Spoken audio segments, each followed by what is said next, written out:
Dr. Andrea McNeely is a first-class human nutrition graduate from the University of Ulster Coleraine and has been appointed as a lecturer in sport and exercise nutrition within the Ulster Sports Academy at the University of Ulster Jordanstown. Andrea continues to be actively involved in nutrition education and acts as a consultant sport and exercise nutritionist for many sports teams and clubs throughout Northern Ireland. You should choose pre-event training meals that are practical, enjoyable, and are based on tried and tested experiences. As you train for the marathon, it is important to get into a regular routine with regards to your eating patterns.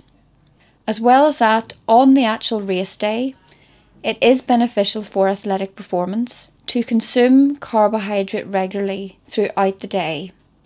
Some marathon runners would use the strategy of setting out with 26 jelly beans or 26 jelly babies. And the idea is that at each mile marker, they will have one jelly bean. And this also, apart from increasing blood glucose concentration and reducing their reliance on muscle glycogen, also acts as a psychological aid to get them to the finish line. It is crucial to remember to have your post-exercise snack and your carbohydrate-rich meal at all times after training. If we then think about fluid intake to aid exercise performance. Whenever we exercise, the body does tend to increase in temperature, and obviously this has to be maintained within normal levels at 37 degrees Celsius. In order to allow the body to remain at the optimum temperature, we will sweat and lose fluid during our sweat. The aim to prevent exercise-related dehydration is to maintain fluid intake at an optimum level. If we think about what can go wrong with regards to an athlete, whenever we lose approximately 2% of total body weight in the form of sweat, we will see an immediate impairment of exercise. As this gets progressively worse, when we lose between 4 to 6% of total body weight as water, the capacity for muscular work will decline. You also may suffer from heat stress, and in worst case scenarios, when you lose up to 10% of total body weight as water, you could be at massive risk of heat stroke and hypothermia. This can be quite common at the end of finishing a marathon, therefore it is extremely important to get the hydration strategy right.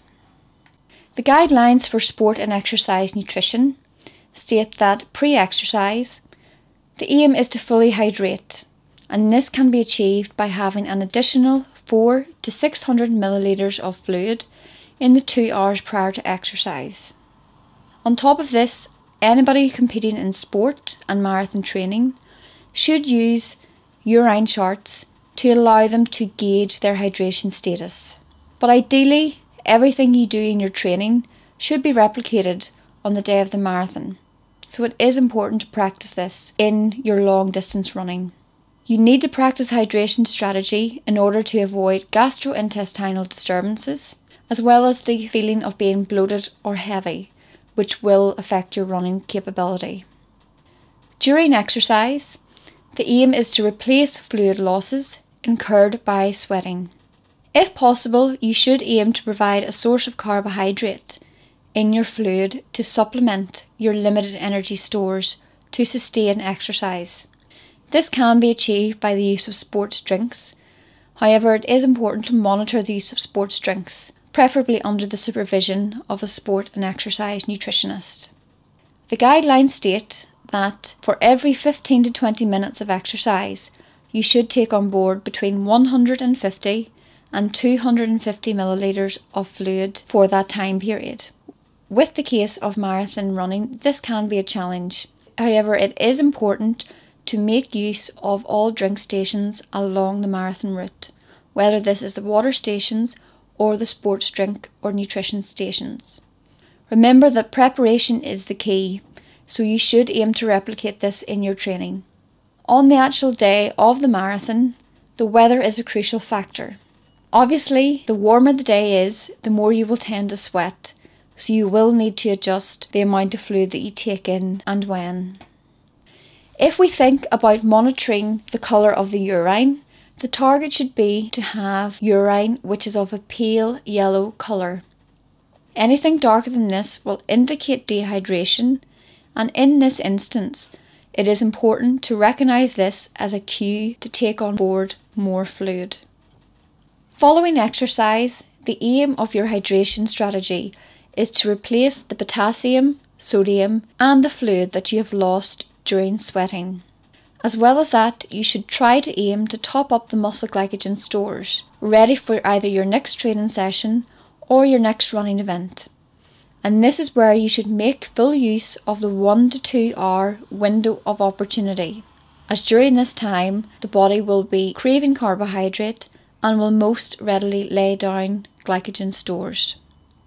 Ultimately, the aim is to fully rehydrate, and this is where monitoring the colour of the urine will be most beneficial.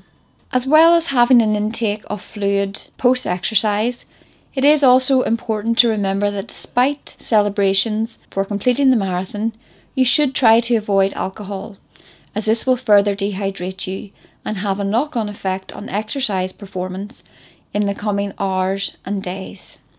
When we think about sport and exercise nutrition, it is important to be prepared at all times. All athletes should always remember the 5 P's of sport and exercise nutrition. These are that poor preparation will precede poor exercise performance. If you follow this advice with regards to carbohydrate and fluid strategies, then it should ensure that your exercise performance and your race time is as you want to achieve.